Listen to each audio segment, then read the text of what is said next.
할렐루야, 할렐루야. 예배 오신 여러분을 환영하고 축복합니다. 오늘 예배를 통해서도 주님의 임재하시는 시간만에 귀한 시간 되시기를 예수님의 이름으로 축원합니다. 우리 주님을 찬양하고 나갑니다.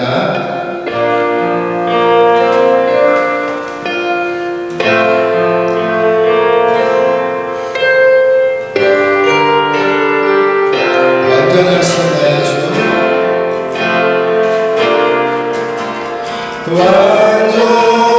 완전하신 나의 주, 은혜 길로 날 인도하소서. 행하신 모든 일 주님의 영광 다 경배합니다. 완전하신 나의 주, 완전하신 나의 주, 은혜 길로 날 인도하소서. 행하신 모든 일 주님의 영광 다 경배합니다.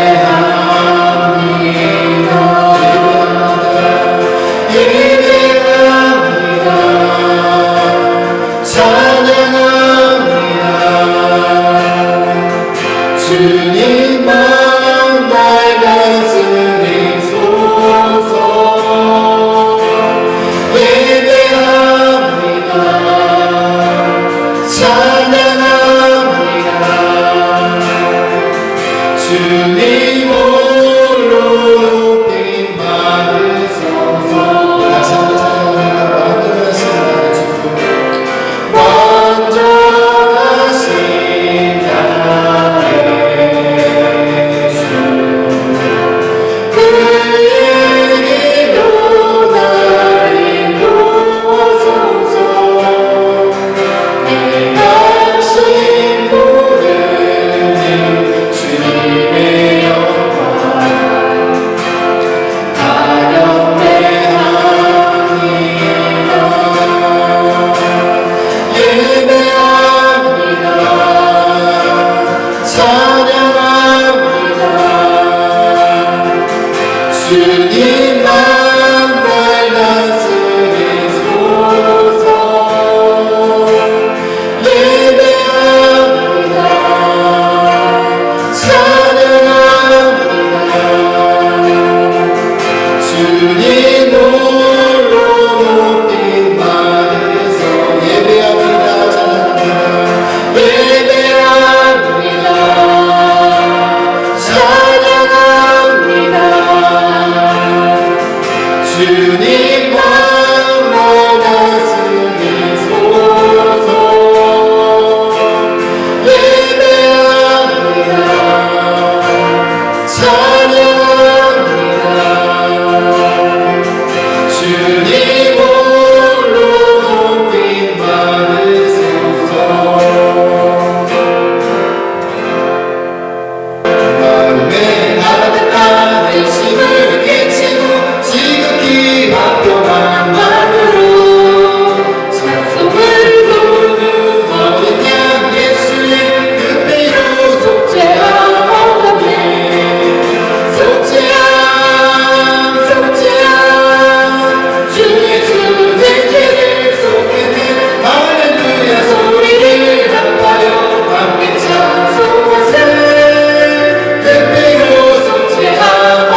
전능하사 천지를 만드신 하나님 아버지를 내가 믿사오며 그 외아들 우리 주 예수 그리스도를 믿사오니 이는 성령으로 잉태하사 동정녀 마리아에게 낳으시고 본디오 빌라도에게 고난을 받으사 십자가에 못 박혀 죽으시고 장사한 지 사흘 만에 죽은 자 가운데서 다시 살아나시며 하늘에 오르사 전능하신 하나님 우편에 앉아 계시다가 저리로서 산자와 죽은 자를 심판하러 오시리라. 성령을 믿사오며 거룩한 공회와 성도가 서로 교통하는 것과 죄를 사하여 주시는 것과 몸이 다시 사는 것과 영원히 사는 것을 믿사옵나이다. 아멘.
참 좋으신 하나님 아버지께서 저희들을 사랑하셔서 늘 삶 가운데 약속의 말씀으로 채우시고 인도하시니 감사합니다. 9월 한 달도 하나님께서 축복하셔서 저희들을 건강함으로 잘 지내게 하시고 필요한 모든 것들로 풍성하게 채워주셨음을 감사합니다. 오늘 아버지 하나님 온라인 예배로 드리지만 그 가운데서도 역사하시는 약속의 말씀을 굳게 붙잡게 하여 주시옵소서. 매일 삶 가운데서 하나님 약속이 우리들의 생각을 이끌게 하여 주시고 그 약속의 말씀으로 행동으로 옮겨질 때에 주님께서 함께 하심을 늘 기억할 수 있도록 도와주시옵소서. 십자가에서 나를 위하여 이 땅에 오시고 죽으시고 부활하신 그 예수의 영원하신 사랑을 나의 삶 속에 간직하고 힘들고 아픈 상황 속에서도 예수님을 생각할 때에 용기와 믿음을 주시어서 굳건히 말씀으로 승리하며 영광 돌리는 우리들의 삶이 될 수 있도록 도와주시옵소서. 성령께서 우리들의 마음을 주장하셔서 약속의 말씀 앞에 굳건히 설 때에 삶의 아버지 하나님 여러 가지 유혹과 힘든 상황 속에서도 예수 그리스도의 사랑을 진실로 생각하며 말씀의 능력으로 인도함을 받게 하여 주옵소서. 성령께서 내주하실 때에 우리들의 생각을 주장하여 주시고 그 아픔 속에서도 함께 승리케 하시는 성령을 반드시 붙잡게 하여 주옵소서. 오늘도 말씀으로 하나님 앞에 또한 목사님께서 서셨습니다. 기도로 준비하신 그 약속의 말씀이 선포될 때에 내 마음속에 새겨지는 귀한 은혜로 채워지게 하여 주시고 그 약속의 말씀으로 하나님께 영광 돌릴 수 있도록 도와주시옵소서. 우리 프랑크푸르트 순복음교회가 온 성도가 하나가 되어서 약속의 말씀을 믿고 기도할 때에 주님 기뻐하시는 하나님께서 역사하시는 아름다운 사랑의 교회로 인도하여 주옵소서. 오늘도 그 약속의 말씀이 나의 마음속에 잘 새겨지기를 간절히 소원하오며 예수님 이름으로 기도하옵나이다. 아멘.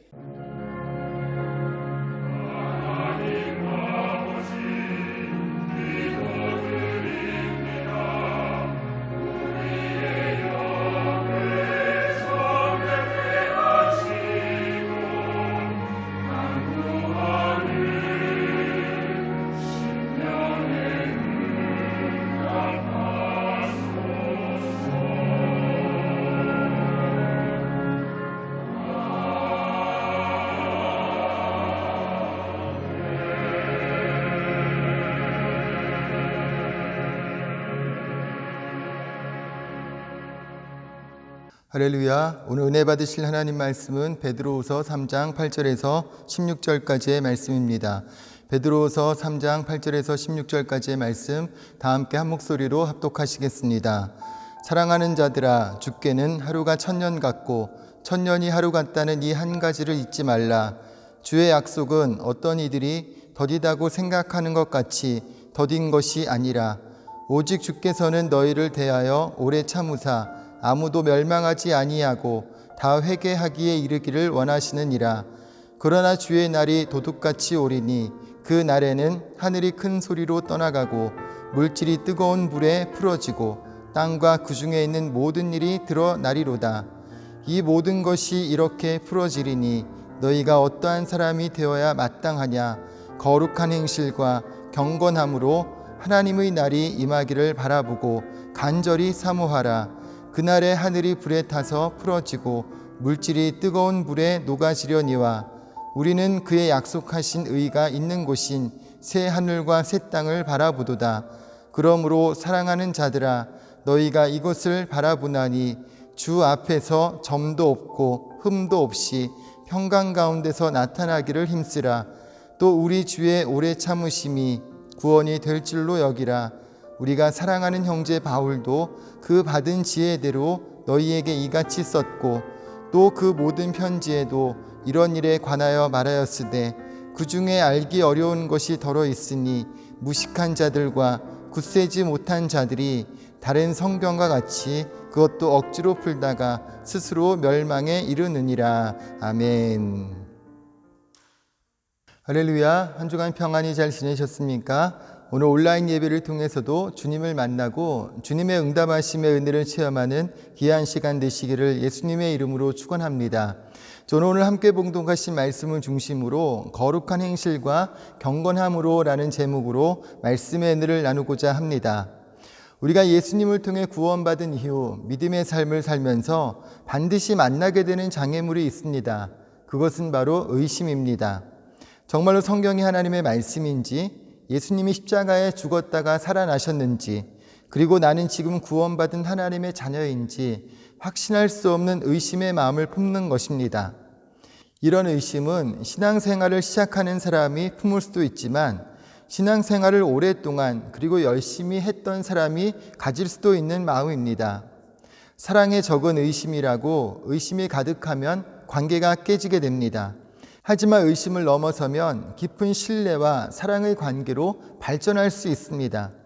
그런 것처럼 하나님과 우리의 관계도 의심을 넘어 온전한 믿음으로 자라갈 수 있어야 합니다. 바벨론의 포로로 잡혀갔다가 고국으로 돌아온 이스라엘의 모습을 보면 의심의 문제로 하나님과의 관계가 무너졌습니다. 바벨론의 포로로 잡혀갔던 유대인들이 고국으로 돌아왔을 때에 그들의 삶은 황폐한 가운데 있었습니다. 그때 학개 선지자와 스가랴 선지자는 여호와 하나님께서 시온과 다윗 왕조를 선택하는 것에 바탕을 둔 소망들이 머지않아 성취될 것임을 강조하였습니다. 이런 소망 속에서 성전 재건 공사를 독려하였고 성전 재건 공사가 급속하게 진행되었습니다. 백성들은 힘을 다해 성전 재건 공사를 끝마쳤습니다. 그러나 결과는 학개와 스가랴가 강조하던 메시아적 소망은 당장에 실현되지 않았습니다. 다윗 왕권은 재건되지 않았고 약속의 시대는 오지 않았습니다. 한껏 기대했다가 기대가 꺾여버리자 백성들은 감당하기 힘든 시리와 절망에 빠졌습니다. 이런 실망은 의심을 낳았고 의심은 환멸을 낳았고 환멸은 신앙의 방종을 낳았습니다. 자기 직무에 실증이 난 제사장들은 여호와 하나님께 병들고 흠 있는 짐승들을 바치는 것이 잘못된 것이라고 생각하지 않았고 율법을 집행할 때는 편파적인 처사를 함으로써 성직의 품위를 실추시켜 백성의 빈축을 샀고 사람들은 11조를 내지 않았기 때문에 레위인들은 생계를 위해 자신의 직무를 버리지 않을 수 없었습니다. 이런 것은 결국 하나님을 믿어도 아무 유익이 없다는 의심 때문이었습니다. 이런 태도는 도덕적 타락을 가져왔고 고용인의 임금을 속여 착취하고 힘없는 동포들을 등쳐먹으며 자신의 이익을 채우는 일이 빈번하였습니다. 이런 것을 지적했던 마지막 선지자가 말라기입니다. 그리고 마태복음 11장을 보면 감옥에 갇힌 침례 요한의 이야기가 나옵니다. 감옥에 갇혀있던 침례 요한은 자기를 따르던 제자들을 예수님에게 보내며 오실 그분이 바로 선생님이십니까? 아니면 저희가 다른 사람을 기다려야 합니까? 라고 물었습니다. 당시 유대인에게는 두 종류의 메시아 사상이 있었습니다. 하나는 강력한 왕으로서의 메시아이고 또 하나는 섬기는 종으로서의 메시아입니다. 이 두 종류의 메시아상은 선지서에서 동시에 그려져 있습니다. 동전의 양면처럼 메시아에 대한 온전하고도 입체적인 이미지를 표현한 것이었습니다. 그러나 침례 요한이 살던 시대의 유대인들은 왕으로서의 메시아에게만 집중되어 있었습니다. 섬기는 종, 고난받는 종으로서의 메시아가 아닌 다윗과 같은 강력한 왕으로서의 메시아를 기다리고 있었습니다. 침례 요한도 강력한 왕으로서의 메시아상을 갖고 있었습니다. 그러나 예수님이 하신 일은 말씀을 가르치시고 병을 고치시고 귀신을 쫓아내는 일이 전부였습니다. 자신이 기대하던 메시아상과는 전혀 다른 모습을 보이시는 예수님을 보면서 예수님이 정말 약속하신 메시아이신지를 의심하며 제자들을 통해서 오실 그분이 바로 선생님이십니까? 라고 물었던 것입니다. 침례 요한의 이런 모습을 보면 신앙생활에서 의심은 어쩔 수 없이 찾아오는 장애물이라는 것을 알 수 있습니다. 우리는 언제 이런 믿음의 의심을 품게 될까요? 보통은 자신이 기대하던 것과 다른 결과를 얻을 때 의심이 생깁니다. 간절히 기도하면 내가 원하는 결실을 얻을 수 있을 것이라고 기대하지만 그렇지 않을 때 의심의 마음이 생깁니다. 그리고 열심히 신앙생활할 때 찾아오는 고난의 문제 때문에 의심을 품기도 합니다. 하나님을 찾지만 하나님이 도우시지 않는 것 같을 때 하나님은 어디에 계시는가 하는 의심이 들기도 합니다.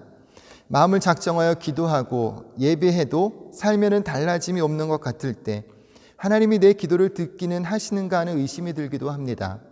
하나님을 믿지도 않는 사람들, 믿어도 별로 열심히 믿지 않는 것 같은 사람들이 더 잘 되는 것 같을 때, 믿음의 사람들이 더 큰 어려움을 겪을 때 이런 의심이 찾아오기도 합니다.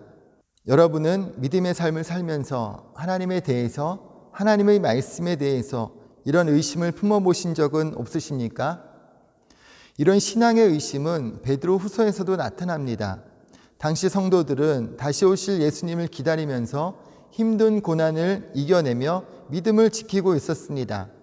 그런데 베드로후서 3장 4절을 보면 거짓 선지자들은 그가 재림하신다는 약속이 어디 있어? 조상들이 잠든 이래로 만물이 처음 창조될 때와 똑같이 그대로 있는데 라며 성도들의 믿음을 흔들어 놓았습니다. 우리 믿음의 공동체에서 중요한 것은 서로의 신앙을 격려하는 것입니다. 믿음의 사람들은 공동체에서 서로에게 상처를 주고 믿음의 의심을 갖게 하는 것이 아니라 의심을 넘어 확실한 믿음을 갖도록 해야 하는 것입니다. 오늘 본문의 말씀은 이렇게 신앙의 의심에 빠질 수 있는 위기의 성도들에게 주시는 소망의 말씀입니다. 이 말씀을 통해서 우리의 믿음이 의심에서 확신으로 나아가게 되시기를 예수님의 이름으로 축원합니다. 첫째로 베드로 사도는 하나님의 시간과 우리의 시간에는 차이가 있다고 말씀을 합니다.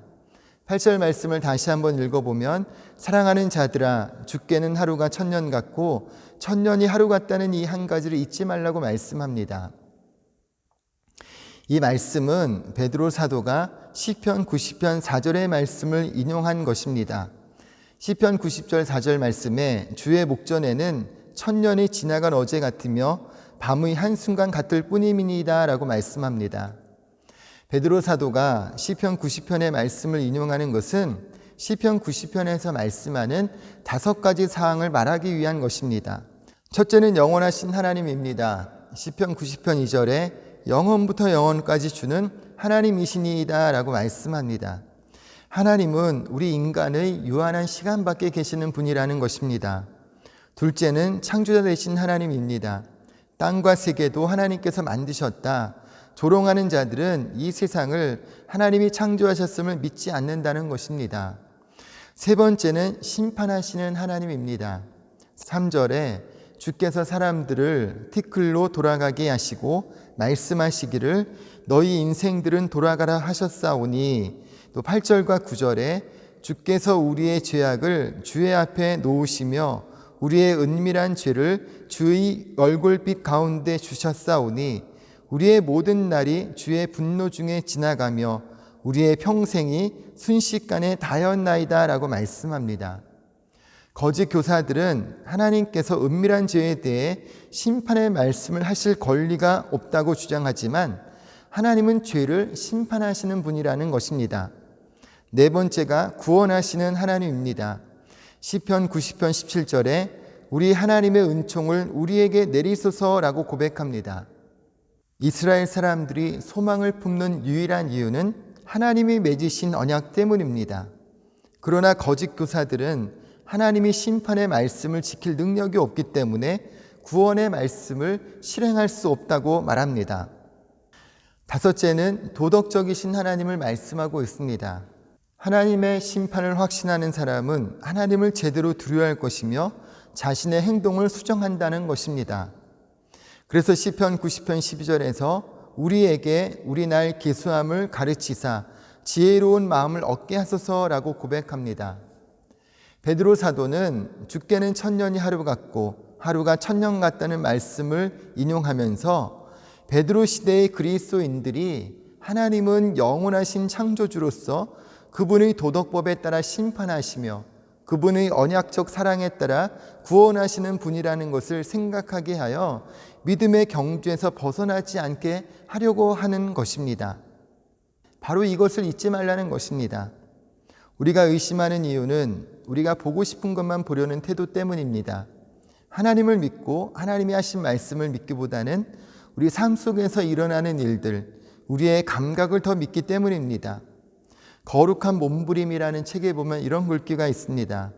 통상적으로 영혼의 어두운 밤이 시작되면 사람들에게 2가지 현상이 두드러지게 나타난다. 하나는 지금까지 실천해온 신앙생활에 대한 의심이며 다른 하나는 회심하기 전의 지나간 화려했던 시절로 회귀하고 싶은 충동이다. 의심은 지금까지의 하나님과의 관계에 대한 실망에서 생겨난다. 까닭 없이 고난의 밤을 맞이할 때 우리는 하나님께 무슨 잘못을 했는가라는 생각과 아울러 하나님의 은혜가 엷어지기 시작하면서 기도 생활이 눈에 띄게 저하된다. 하지만 이미 진행 중인 하나님의 청소 작업은 강화되고 하나님은 더욱 세차게 우리 내부를 비추신다. 그러나 우리는 이것을 어떻게 해석해야 할지 모른다. 지금까지 사용했던 하나님에 대한 어떤 지식도 무용지물이 되고 만다. 시편 73편은 아삽의 시로 아삽은 다윗의 참모였고 성가 대장으로 유명했습니다. 그 자신이 곡을 지어 찬양을 하기도 했고 다윗이 시를 지으면 거기에 곡을 붙여 예배 때에 전체가 함께 부를 수 있게 했던 사람입니다.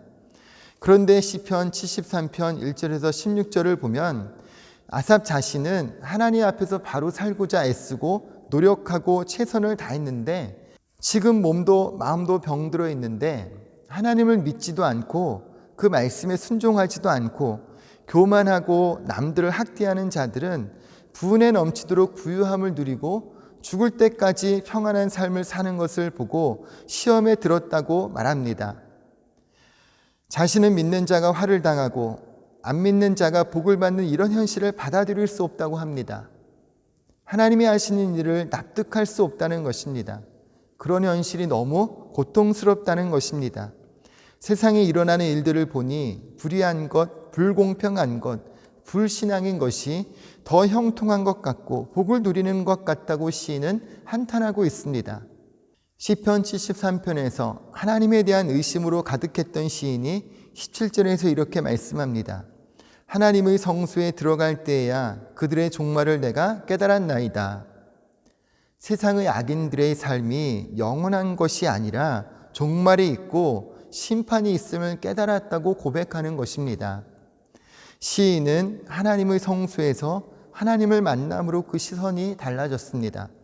자신의 관점에서 하나님을 모르는 사람들의 삶이 더 잘 사는 것 같고 불공평하고 불의한 것을 그대로 내버려 두시는 것 같지만 하나님의 관점에서 그들에게는 심판이 있음을 깨닫고 하나님을 찬양하는 시인의 모습을 볼 수 있습니다. 이처럼 우리의 시선으로는 이해할 수 없는 것들이 가득하지만 하나님의 시선에서는 이해할 수 있고 신뢰하고 확신할 수 있습니다. 우리의 생각과 감각이 앞서지 않고 베드로 사도가 가르쳐 주듯 하나님이 어떤 분이신지를 다시 한번 깨닫고 마음에 새기는 여러분들이 되시기를 예수님의 이름으로 축원합니다. 둘째로 베드로 사도는 하나님의 약속은 더딘 것이 아니라고 말씀합니다. 9절에 주의 약속은 어떤 이들이 더디다고 생각하는 것 같이 더딘 것이 아니라고 말씀합니다. 거짓 교사들이 너네 하나님이 어디 있느냐, 다시 온다면 왜 안 오느냐며 조롱하는 목소리에 베드로 사도는 더딘 것이 아니라고 말씀하면서 지금 하나님이 참고 계시다고 말씀합니다. 9절을 계속해서 보면 오직 주께서는 너희를 대하여 오래 참으사 아무도 멸망하지 아니하고 다 회개하기에 이르기를 원하시느니라고 말씀합니다. 오래 참으사의 헬라어 단어가 마키로디메오입니다. 마크로디메오는 인간을 향한 진노를 자제하시고 긍휼과 사랑으로 끝까지 인내하시는 하나님의 속성을 표현하는 중요한 단어입니다. 하나님은 죄인들에 대해서 오래 참으시고 회개하고 돌아오기를 기다리신다는 것입니다. 그리고 하나님은 오래 참으심의 완성으로 예수 그리스도를 보내주셨습니다. 요한복음 3장 16절에 하나님이 세상을 이처럼 사랑하사 독생자를 주셨으니 이는 그를 믿는 자마다 멸망하지 않고 영생을 얻게 하려 하심이라고 말씀합니다. 마이클 그린은 이 구절의 당연한 논리적 결과는 그리스도인들은 예수님이 강림하시기 전의 시간을 복음을 전파하는 데 사용해야 한다는 것이다 라고 말하였습니다. 다른 사람들에게 하나님이 오래 참으시는 이유에 대해서 말해줘야 한다는 것입니다. 베드로 사도는 예수님이 재림이 지체되는 이유가 하나님의 오래 참으심 때문이라고 말하면서 그리스도인들은 남은 시간을 예수님에 대한 소식을 전파하는 데 사용해야 한다고 가르치고 있는 것입니다.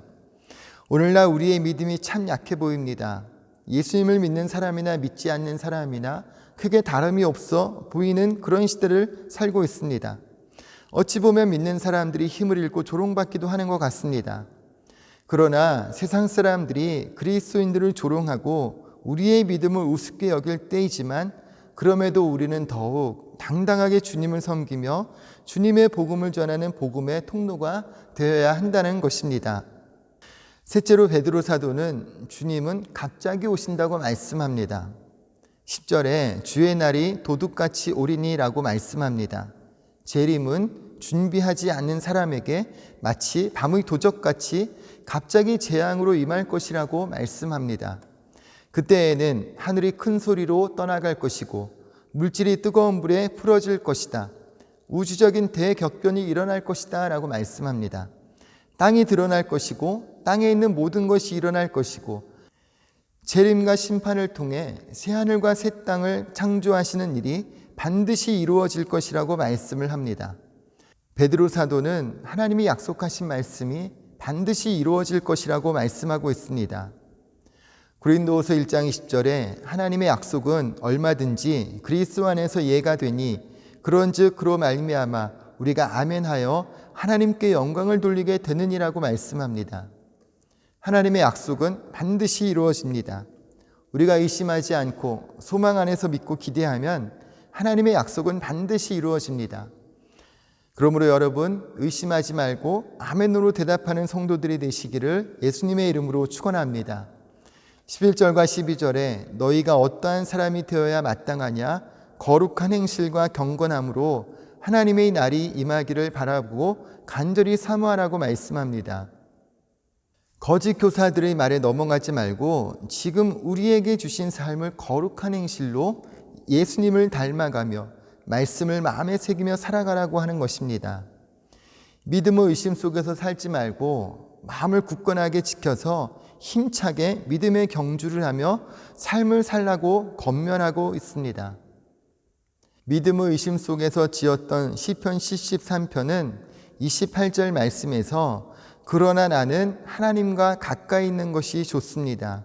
내가 주 하나님을 믿어왔기에 주께서 하신 모든 일들을 다 선포할 수 있는 것입니다 라고 결론 내리고 있습니다. 하나님을 가까이 하는 것이 의심에서 확신으로 바뀌는 길입니다. 요한복음 20장에 예수님의 부활을 믿지 못했던 도마가 예수님을 만나고 예수님의 부활을 믿었습니다. 예수님은 도마에게 믿음 없는 자가 되지 말고 믿는 자가 되라고 말씀하셨습니다. 오늘 예배하시는 여러분, 믿음 없는 자가 되지 말고 믿는 자가 되시기를 축원합니다. 의심에서 확신으로 주님을 섬기고 이 땅의 삶을 힘있게 살아가게 되시기를 예수님의 이름으로 축원합니다. 이를 위하여서 거룩한 행실과 경건함으로 매일의 삶을 살아가실 때 하나님의 기쁨이 되고 하나님의 영광을 나타내는 축복의 역사가 더욱 가득하시기를 다시 한번 예수님의 이름으로 축원합니다. 우리 잠시 한번 기도하겠습니다. 좋으신 하나님, 오늘 주님 앞에 나와 우리가 함께 예비하며 기도할 수 있도록 은혜 베풀어 주심을 감사합니다. 주님, 우리의 믿음이 의심에서 확신으로 나아가게 하여 주옵소서.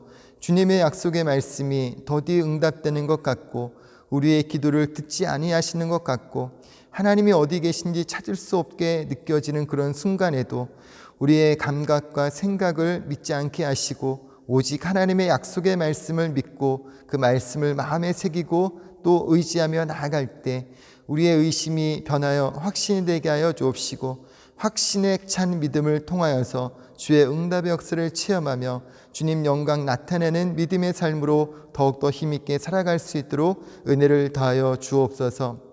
특별히 오늘 믿음으로 기도하신 한 분 한 분의 가정과 삶을 주님 책임져 주셔서 우리의 모든 믿음의 고백과 간구가 응답되게 하여 주시고 이 땅에서 주의 복을 누리며 더욱더 그리스도 예수의 십자가 은혜를 전하는 복음의 통로 되게 하여 주셔서 주님의 기쁨으로 이 땅의 삶을 더욱더 살아가기에 부족함이 없도록 은혜를 다하여 주옵소서. 믿고 감사드리며 예수님의 이름으로 축복하며 기도드립니다. 아멘.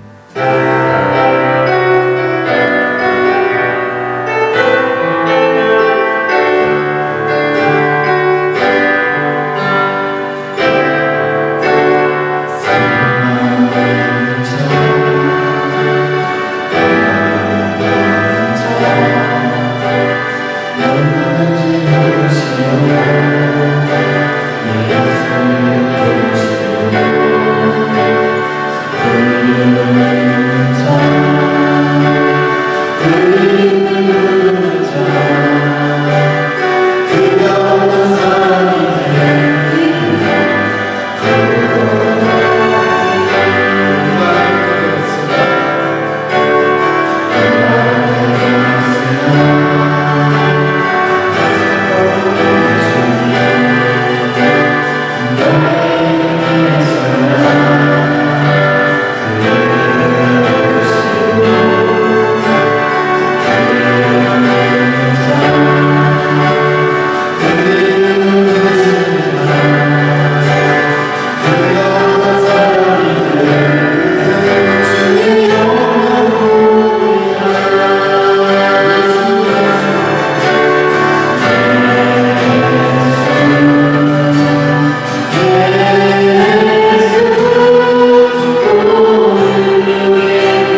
소식을 말씀드립니다. 회중 예배 일정을 잘 기억해 주시기 바랍니다. 12월까지는 격주로 온라인 예배와 회중 예배를 겸하여 드립니다. 코로나 바이러스가 속히 퇴치될 수 있도록 계속해서 기도해 주시기 바랍니다. 그리고 더불어 건강관리 잘 하시기를 바랍니다. 예배 후 작정하신 헌금은 온라인으로 송금해 주시기 바랍니다. 송금해 주실 계좌는 주보를 참조해 주시기 바랍니다. 다음 주일은 추수감사 주일 예배로 드립니다. 온라인 예배로 인해 올해는 둘째 주에 추수감사 주일 예배로 드립니다. 10월 25일은 교회 창립 42주년 기념 감사 예배로 드립니다. 할렐루야. 여러분 매일 말씀과 기도로 하루를 시작하며 주님 주시는 힘으로 매일매일을 힘있게 살아가게 되시기를 예수님의 이름으로 축원합니다. 우리 들으신 예배에서 기도합니다. 좋으신 하나님, 주님 앞에 나와 예배케 하여 주심을 감사합니다. 날마다 주의 성령의 은혜 가운데 말씀의 능력 안에서 더욱더 힘있게 살아가기에 부족함이 없도록 은혜를 다하여 주옵소서. 주님 주신 은혜에 감사하여서 오늘 정성껏 준비한 예물 주님 앞에 올려드립니다. 귀한 예물 주님 기뻐 받아주시고 드린 손길 가운데 주의 복으로 가득 채워주실 때 건강물질 형통함이 넘쳐나게 임하게 하여 주옵시고 땅에서 복을 받고 하늘의 상급을 쌓는 축복의 인생 살아갈 수 있도록 은혜를 다하여 주옵소서. 믿고 감사드리며 예수님의 이름으로 축복하며 기도드립니다. 아멘.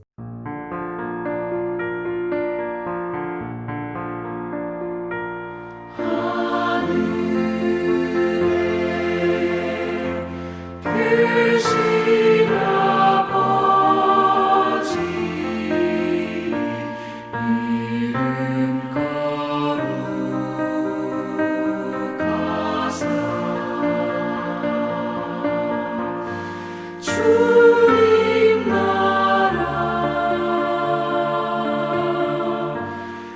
일하시고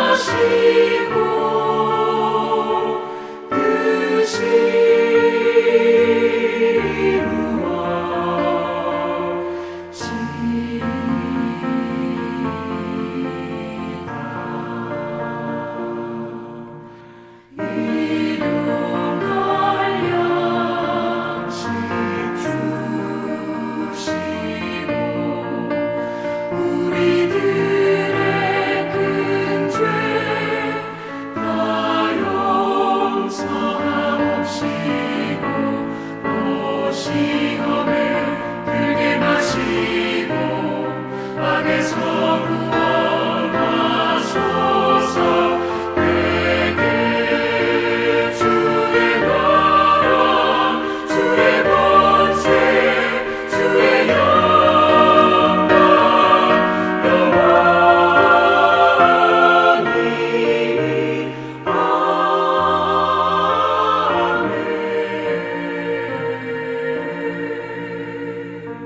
지금은 우리 주 예수 그리스도의 은혜와 아버지 하나님의 영원하신 사랑과 보혜사 성령이 함께 하시고 동행하시는 은혜가 확신에 찬 믿음으로 주님 나라 섬기며 주님 영광 나타내기로 소원하고 작정하는 한 분 한 분의 삶과 모든 범사 가운데 지금부터 영원토록 함께 하시기를 간절히 축원하옵나이다. 아멘.